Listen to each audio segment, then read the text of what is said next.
Hi, Shane Stocker from Stocker Solutions. I'm with Craig here today, our water treatment supplier.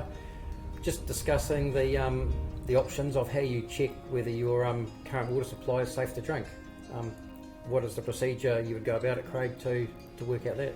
Sure. Well, look, with water, drinking water, we think about it in 4 different sources. So there's municipal water, which your town water supply, which should have been treated.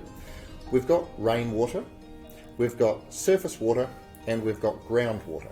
Now, with municipal water, it should already be safe to drink. It's probably got some chlorine in it. When you've got rainwater to a tank, you know that you're going to have dust, probably some organics. Birds don't just sit on the roof and sing, so there's going to be some nasties in there.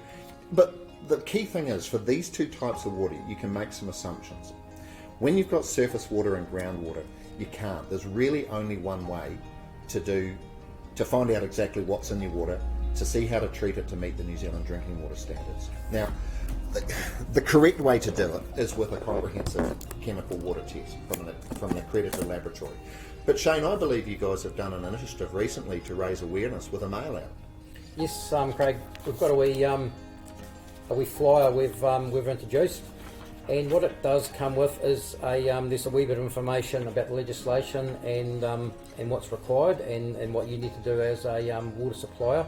But we will have a wee simple test indicator strip here, which you can dip into some water that you're drinking, and it'll give you a brief indication of what's going on with your water.